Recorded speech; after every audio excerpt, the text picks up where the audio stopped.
tapitra ny 5 volana desambra 7 lasa teo ny tompanjonoana tamin'ity taona ity tsara ny vokatry ny fitrandrahana raha tsy resaka afa-tsy momba ny isan'ny mpanangom-bokatra izay nomena fahazahoan-dalana na permis de collecte izay natratra hatrany amin'ny 500 mahery isika raha oharina amin'ny taona lasa rehetra dia tamin'ity no tena navitrika ny mpanangom-bokatra izay nisehatra teo amin'ny ara-dalàna izany dia midika fa miroso ny fitrandrahana eo amin'ny ara-dalàna izay manome lanja bebe kokoa ny fitrandrahana vokatra eto Madagasikara. Naseho nandritra ny valandresaka tamin'ny mpanao gazety 20 volana desambra 2024 dia ny ampandrinomby ny tomba nezaka vita tamin'ity taona ity sy ny drafitra vaovao apetraka amin'ny taona ho avy.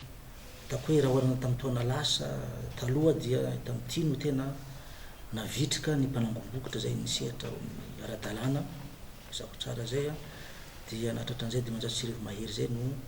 isan'ny mpanangom-bokatra azo ny permis de collecte tamin'ny iny taona iny. Zay dia midika fa miroso ny fitrandrahana ao amin'ny ara-dalàna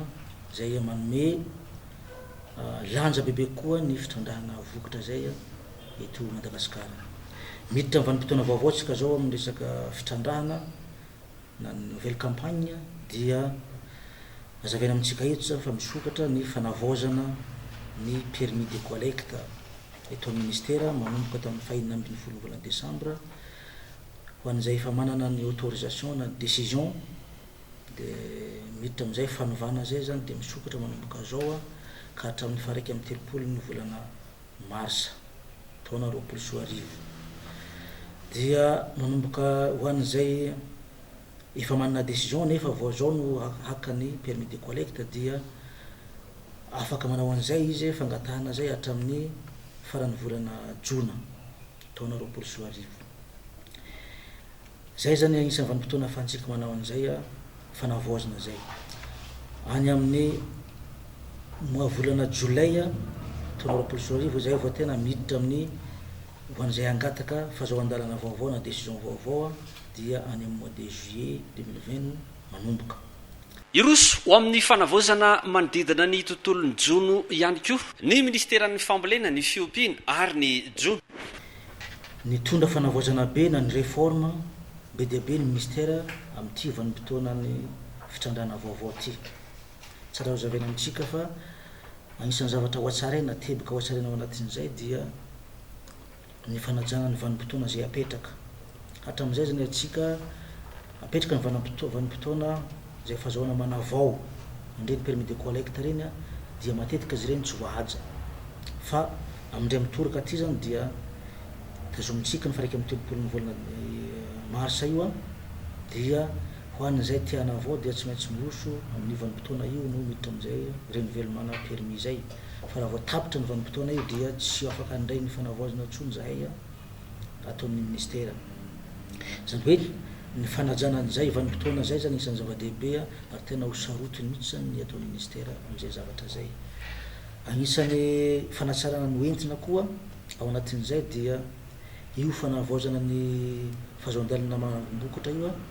dia misy condition zay fanarahana ny mpanangom-bokatra dia ny famerenana ny fiche verte zay mirakitra ny antontanisa amin'ny asa zay ho ataony. Hatramin'izay zany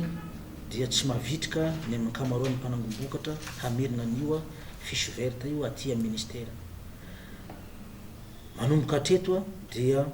apetraka ny mazava tsara fa isam-bolana dia tsy maintsy mamerina an'io fiche verte io aty amin'ny ministera ny mpanangom-bokatra. Ho an'izay tsy mamerina an'io dia tsy ahazo hanavaoan'ny permis de collecte intsony amin'ny taona manaraka dia tsy ho isy tsony